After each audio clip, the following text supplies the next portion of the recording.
ইমানদারদের ব্যাপারে বলে বান্দা শোনো শোনো, আমি আল্লাহ রাব্বুল আলামিন বলে দিলাম ইন্নামাল মুমিনুনা আল্লাযীনা ইযা যুকিরাল্লাহু ওয়াজিলাত কুলুবুহুম ওয়া ইযা তুলিয়াত আলাইহিম আয়াতুহু সাদাতুহুম ঈমানাও ওয়া আলা রাব্বিহিম ইয়াতাওয়াক্কালুন।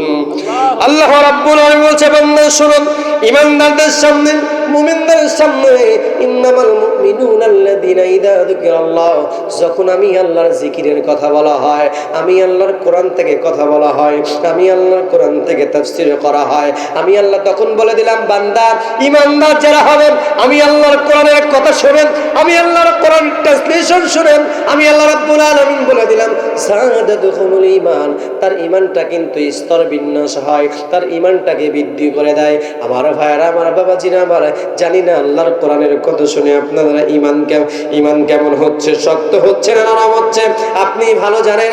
এই জন্য আমার ভাইরা, ঈমানদার হবে যে সব সময় আল্লাহকে ভয় করবে তারা, ঈমানদার হবে না যারা আল্লাহকে ভয় করবে না তারা। আল্লাহ নবী বিশ্বনবীকে জিজ্ঞাসা করা হলো, মসজিদে নববীতে বিশ্বনবী বসে আছে, সাহাবী ডাক দিয়ে বলছে ইয়া রাসূলুল্লাহ, ইয়া হাবিবাল্লাহ, আপনি যদি কিছু মনে না করেন একটা প্রশ্ন করতে চাই। আল্লাহ নবী বলে সাহাবী কি প্রশ্ন করবা করো। আল্লাহ নবীকে বলে হুজুর আইয়ুল আমালুল আফদাল, আল্লাহর কাছে সবচাইতে উত্তম ইবাদত করতাম, আল্লাহর কাছে সবচাইতে উত্তম আমল কোনটা? বিশ্বনবী বলে এ সাহাবীরা ওয়ালাল ঈমানু বিল্লাহ ওয়াল জিহাদু ফি সাবিলিল্লাহ, এক নাম্বার আল্লাহর উপর ঈমান আনা, দুই নাম্বার ওয়াল জিহাদ ফি সাবিলিল্লাহ, আল্লাহর জমিনে আল্লাহর দ্বীন কায়েম করা। ও প্রিয় ভাইরা, ঈমানদার শুধু নামাজ পড়লে ঈমানদার হওয়া যায় না, মুসলমান মায়ের পেটে জন্মগ্রহণ করলে ঈমানদার হওয়া যায় না, মুসলমান বাবার ঔরসে জন্মগ্রহণ করলে ঈমানদার হওয়া যায় না। ঈমানদার কারে বলে? আল্লাহর নবী বিশ্বনবীর সাহাবীদের জীবনের দিকে তাকিয়ে দেখেন। ঈমান কারে বলে? মুমিন কারে বলে? আল্লাহ নবী বিশ্ব নবীর সাহাবী, আমিরুল মুমিনিন, খলিফাতুল মুসলিমিন, অর্ধ জাহানের প্রেসিডেন্ট যিনি, আমরা সকলেই তাকে জানি, ওমর ফারুক তার নাম। সারাটা জীবন করলো তিনি আল্লাহ রাসূলের কাম। বলেন তো দাদু ভাই, ওমরকে কেউ আপনারা চিনেন নাকি? কথা কয় না কে? যারা কথা কয় না ওরা মনে হয় চিনে। যশোরের এক মাহফিলে আমি জিজ্ঞাসা করলাম, ভাই ওমরকে কেউ চিনেন নাকি? এক বাচ্চা দাঁড়ায় বলে হুজুর আমি চিনি। আমি বললাম বলো তো বাবা বাড়ি কোথায়? বল হুজুর বাড়ি কোথায় জানি না, তবে আমাদের বাসার 2 তলায় ভাড়া থাকে। ওই ওমর। আমরা ওমরকে চিনি না, অর্ধ জাহানের প্রেসিডেন্ট যিনি, আমরা সকলেই তাকে জানি, ওমর ফারুক তার নাম। সারাটা জীবন করলো তিনি আল্লাহ রাসূলের কাম, আল্লাহ নবীর সাহাবী, খলিফাতুল মুসলিমিন, আমিরুল মুমিনিন। দিলের কানটা দিয়ে শুনুন বন্ধু, 10টা মিনিট। নবী মানবের সাহাবী, আমিরুল মুমিনিন যখন অর্ধ জাহানের প্রেসিডেন্ট, এই অর্ধ জাহানের খোঁজ খবর নেওয়ার জন্য আল্লাহ নবীর সাহাবী মরুভূমির প্রান্তরের দিকে বের হয়েছে। মরুভূমির প্রান্তরের ভিতরে গিয়ে দেখে সব তাঁবুগুলা দেখা যায়, অনেকগুলা তাঁবু দেখা যায়। এই তাঁবুর ভিতর থেকে, সব তাঁবুর ভিতর থেকে শুভ শান্তির ঘুমের একটা আভাস পাওয়া যাচ্ছে। কিন্তু একটা তাঁবুর ভিতর থেকে বাচ্চাগুলা কিচিরমিচির করে ডাক দিয়ে বলে, মাগো ও মা, রাত গভীর হয়ে গেছে, পাখির কিচিমিচি বন্ধ হয়ে গিয়েছে, ও মা তোমার কাছে জানতে চাই মা, কখন তোমার রান্না শেষ হবে, কখন তুমি আমাদের খোদাটা নিবারণ করার জন্য আমাদের খাবার দিবে।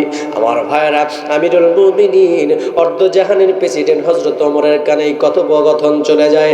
আল্লাহ বিশ্ব নবীর সাহাবী খলিফাতুল মুসলিমিন ওমর ওই যে তাঁবুর বাইর থেকে ডাক দিয়ে বলে, ইয়া আহলাল বাইত, এ বাড়ির সদস্যবৃন্দ, আসসালামু আলাইকুম ইয়া আহলাল বাইত।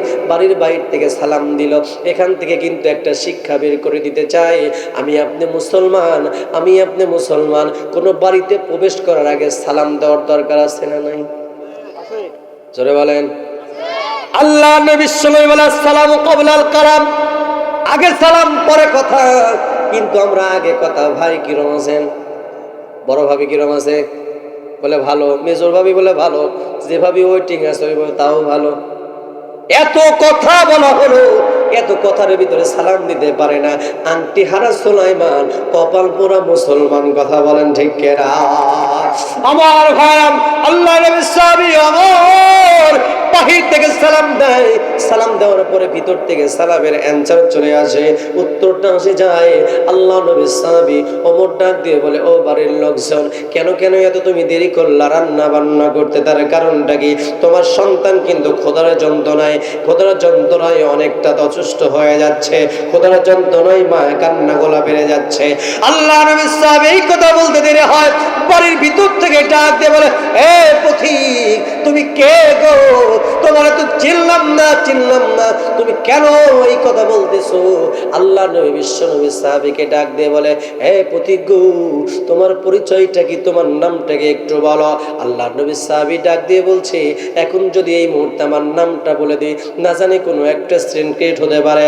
আল্লাহ নবী সাহাবী ডাক দিয়ে বলে, হে মা, তুমি শোনো, আমি অন্য কেউ নয়, আমার নাম হলো অধম ওমর।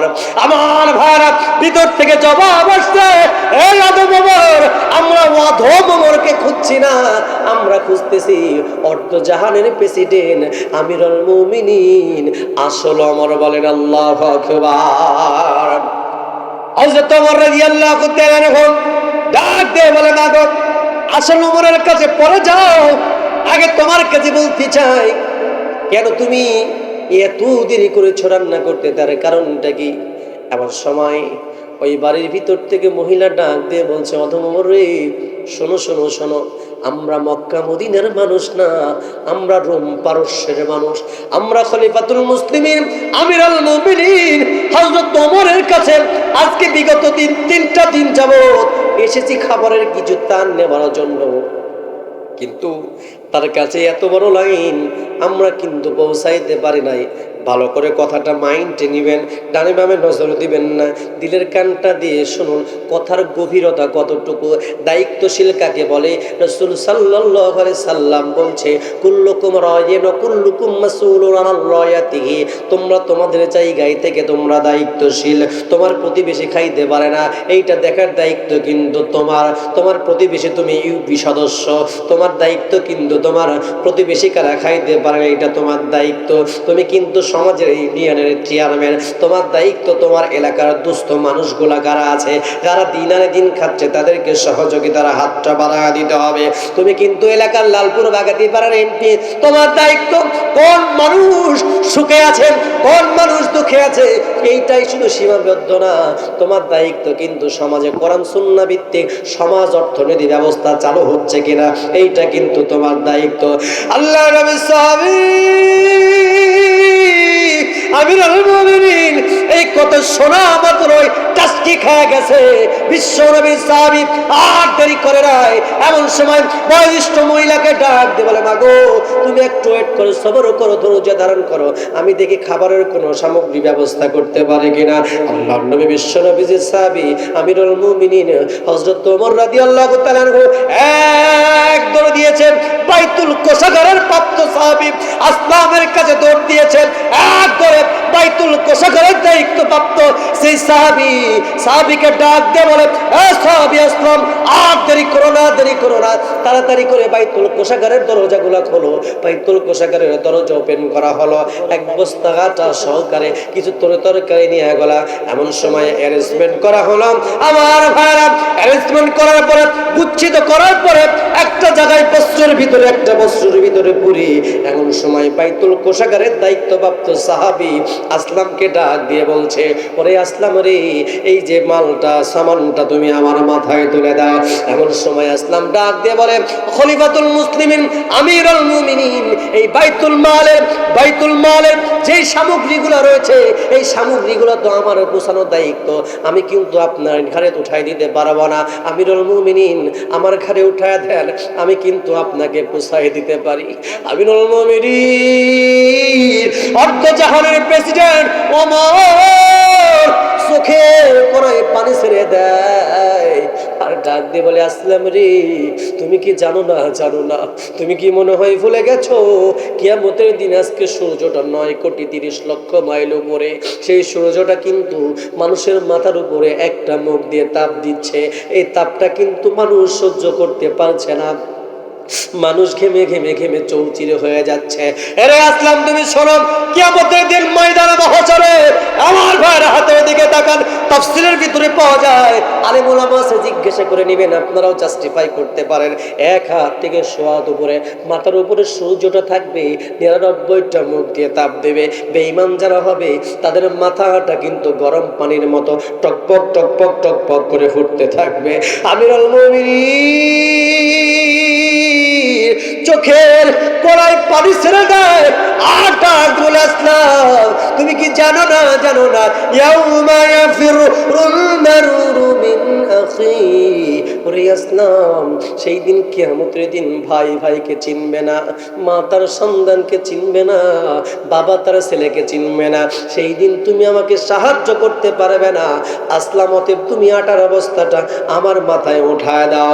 আল্লাহ নবী বিশ্ব নবীর সাহাবী আসলাম ডাক দিয়ে বলছেন, আমিরুল মুমিনিন হযরত ওমর আটার বস্তা মাথায় নিয়ে হেঁটে হেঁটে যাচ্ছে।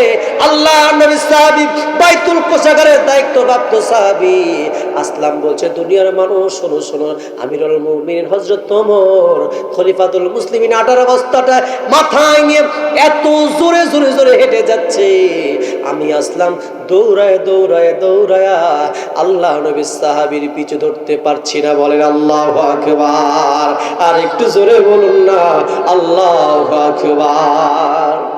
এরকম দায়িত্বশীল, এরকম প্রতিনিধি যদি আমাদের সমাজে মানুষগুলা হতো, আমাদের সমাজের নেতা নেত্রীগুলা হতো, বলেন তো ভাই, সমাজে কি গরিব অসহায় দুস্থ মানুষ খুঁজে পাওয়া যেত?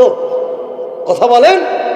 বিশ্বনবীর সুন্নাহ, যাদের গায়ে বস্ত্র নাই তাদেরকে বস্ত্র দাও, কিন্তু আমাদের সমাজের হ্যাবিট হয়ে গেছে, অভ্যাস হয়ে গেছে, সেটি হচ্ছে যাদের গায়ে বস্ত্র আছে তাদেরকে বস্ত্র পরাও, আর যাদের গায়ে বস্ত্র নাই তাদের বস্ত্র খুলে খুলে গরিবের ঘামের ট্যাক্সের টাকা দিয়ে লক্ষ লক্ষ কোটি কোটি টাকা কলমের খোঁচা দিয়ে, আমার ভাইয়েরা কলমের খোঁচা দিয়ে লক্ষ লক্ষ কোটি কোটি টাকা আমার আপনার ট্যাক্সের টাকা দিয়ে তাদের মতো সরকারেরা, তাদের মতো মন্ত্রীরা কানাডা শহরের মতো বাড়ি করছে। এগুলা কার টাকা? আমার আপনার টাকা। ঠিক, আমার দরকার হযরত ওমরের মতো একটা শাসক দরকার। আল্লাহর কসম করে বলি, ওমরের মতো যদি একটা শাসক আমরা পেতাম, বিশ্বাস করেন সমাজ সোনায় সুবাগা হয়ে যেত। সুবহানাল্লাহ বলেন। এই জন্যে আমার ভাইরা আল্লাহর কাছে চায়, আল্লাহ কত সরকারের আইন দেখলাম, তোমার কাছে চায় একটা বার কোরআনের শাসন দেখার তৌফিক দিও। বলেন আমিন। অনেক বড় কথা, আজান হয়ে গেছে, জাস্ট আমি এটা শেষ করে দেবো। সেটি হচ্ছে বিশ্বনবী সাহাবী হযরত ওমর রাদিয়াল্লাহু তাআলা আনহু বাড়ির ভিতরে ঢুকে বলছে, মা তুমি তরি তরকারিগুলো রুটি ছাকো, আমি তরি তরকারিগুলো টুকরা টুকরা করে দিই। বিশ্বনবী সাহাবী টুকরা টুকরা করে দিয়েছে। এমন সময় রান্না কমপ্লিট, শেষ হয়ে গিয়েছে। আল্লাহ নবী বিশ্বনবীজি বলছে, বিশ্বনবী সাহাবী বলছে, মা তোমার মতো তুমি পর্দার সহিত, তোমার মতো তুমি খানা খাও, তোমার বাচ্চাদের খাবার খাও, আমি অধম ওমর নিজে দায়িত্ব নিয়ে নিলাম। বলেন সুবহানাল্লাহ। খাবার দাবার শেষ, ওই মহিলাকে ডাক দিয়ে বলছে, মা তুমি ওমরের দরবারে আগামীকালকে যাবে, দেখি কোনো কিছু ব্যবস্থা করতে পারি কিনা। অনেক ভিড়, ঠেলা ঠেলা ওমরের বাসাতে চলে গিয়েছে। তাকায় দেখে, হাই রে, এ তো সেই মাল, অধম ওমর না, তো আসল ওমর। বলছি আমরা অধম ওমরকে বলছি, আসল ওমরের খোঁজ নাই। আসল ওমর তুমি হলেই পারতে, এ দেখছি আসলই ওমর। এমন সময় প্রাসাদের কাছে গিয়ে বলছে, মা আমি যে তোমার খবর নিতে পারি নাই, খোঁজ নিতে পারি নাই, তোমার কাছে করজোরে হাত মিনতি করি, তুমি আমার আল্লাহর কাছে এই নালিশটা দিও না। 3 দিন যাবত তুমি না খেয়ে আছো, 3 দিন যাবত তোমার সন্তানদের অনাহারে রেখেছো, আমার তোমার সন্তানদেরকে ফাঁকি দিয়েছো, রান্নার বস্ত্র তুলে দিয়েছো, ওই পাতিলের ভিতরে কোনো খাবার নেই, পাতিলের ভিতরে তুমি দিয়েছিলে পাথরগুলা। মা আমি এই দৃশ্য, করুণ দৃশ্য সহ্য করতে পারি নাই, মা তোমার কাছেও মাপ চাচ্ছি, তোমার কাছে মাপ চাই, আমার আল্লাহর কাছে তুমি কিয়ামতের দিন আসামি বানাও না। মা প্রিয় ভাইরা বলেন তো দেখি, এরকম চিন্তা, এরকম এরকম ধারণা, এরকম টেন্ডেন্সি যদি আমার সমাজের মানুষগুলোর ভিতর থাকতো, আপনার সমাজের মানুষগুলোর মধ্যে থাকতো, বলেন তো দাদু ভাই, এই সমাজে কি অসহায় দুঃস্থ মানুষগুলা কি অনাহারে থাকতো? আপনাদের কি মনে হয় আপনারা খেতে পান বলে এলাকার সবাই খেতে পায়? মনে ভার কখনো সম্ভব না। আমার জীবনে বগুড়ার একটা ঘটনা বলি। আমি মাহফিল শেষ করে সাত মাথাতে খাবার জন্য এসেছি। রাত্রি খেয়েছি, তারপরে ক্ষুধা লেগেছে, মাহফিল শেষ করে মাহফিল শেষ করে বগুড়া কি সিংড়া হবে সম্ভবত, আমার ভাইয়ের একটা ছোট্ট ছেলে দেখছি, একটা বাবা রিক্সা চালাচ্ছে, জ্বর, কাপা কাপা শরীর। তাকে জিজ্ঞাসা করলাম যে আপনি এত কষ্ট করে এর ভিতর রিক্সা চালাচ্ছেন কেন, আপনার গায়ে জ্বর? তো বলছে আমি 3 দিন যাবৎ জ্বরে অসুস্থ হয়েছিলাম, আমার স্ত্রী মানুষের বাড়িতে কাজ করলে আমার খাবার জুটে। প্রিয় ভাইরা ভালো করে বুঝেন, এমন সময় ডাক দিয়ে বলছে আমি 3 দিন অনাহারে ছিলাম, আজকে রিক্সা নিয়ে বের হয়েছি, যে কয়টা টাকা হবে এই কয়টা টাকা নিয়ে বাজার করব, তারপরে গান আমার বাড়িতে খাবার যাবে। চিন্তা করছেন তারা কতটুকু অসহায়, কতটুকু অসহায় হলে এইরকম চিন্তা ভাবনা, এরকম কাজ তারা করতে পারে। সমাজে অনেক মানুষ ছিল। প্রিয় ভাইরা, আপনাদের একান্ত আপনজন, আপনাদের কাছে একটাই দাবি জানায়, আপনার আশপাশে অসহায় যে মানুষগুলো আছে তাদেরকে আপনারা একটু সহযোগিতা করবেন। আপনার আশপাশে আপনার বোন আছে অসহায়, আপনার বোনটাকে সহযোগিতা করবেন। আপনার পাশে দুস্থ একজন ভিক্ষা করে খায়, তাকে সহযোগিতা করবেন। কি করা যাবে না? ইনশাল্লাহ করা যাবে না? আপনার সামর্থ্য যতটুকু ততটুকু করবেন। আল্লাহ রাব্বুল আলামিন কবুল করুক, বলেন আমিন। আর একটু জোরে বলে আমিন। আল্লাহ রাব্বুল আলামিন যে কথাগুলো বললাম, বক্তা এবং শ্রোতা উভয়কে মানার তৌফিক দিক। আমরা পড়ছি আল্লাহুম্মা আমিন।